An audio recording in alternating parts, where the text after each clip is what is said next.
Di sini saya akan menjelaskan alat dan bahan game Gemerti jam aplikasi SPI E2C. Di sini ada Nucleo.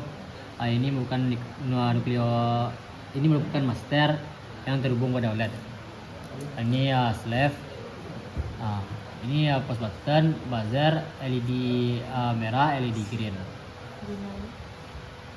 Gunanya post button ini untuk jam. Kalau buzzer ini menandakan terkena rintangan dengan indikator LED.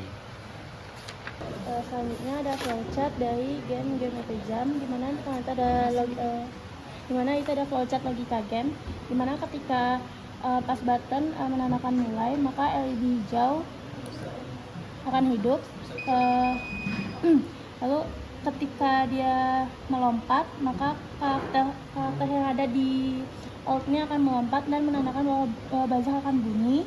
Dan jika tidak, dia tidak melompat, maka OLED-nya akan menandakan bahwa itu game over, yang menandakan bahwa LED merah dan buzzer akan bunyi.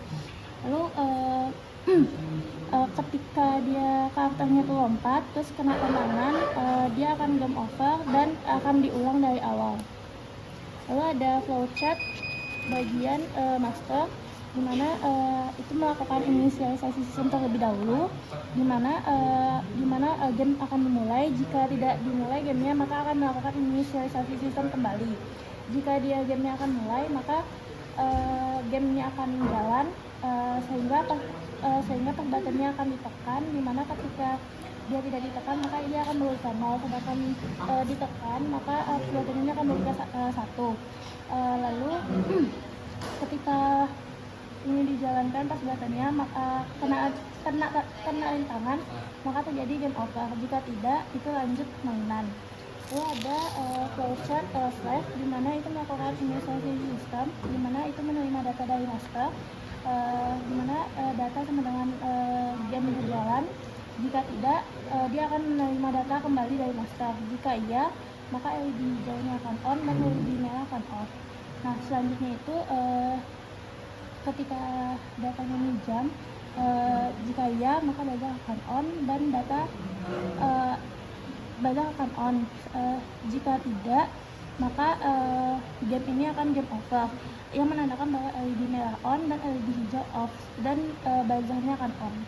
Permainan selesai.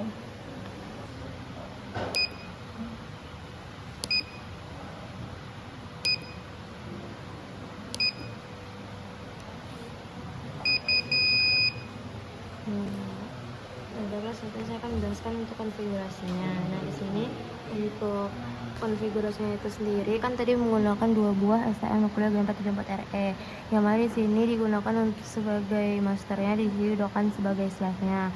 Di sini dia menggunakan dia itu master, kan di sini dia terhubung langsung dengan OLED-nya, pin OLED-nya ke Nucleo yang ini. Nah, selanjutnya di sini untuk komunikasi yang kedua itu kan I2C. Di situ tuh cara mengatur konfigurasi pin-pinnya tuh untuk MOSI dari master dihubungkan ke MOSI dari slave, MISO dari master dihubungkan dengan MISO yang lain pada slave.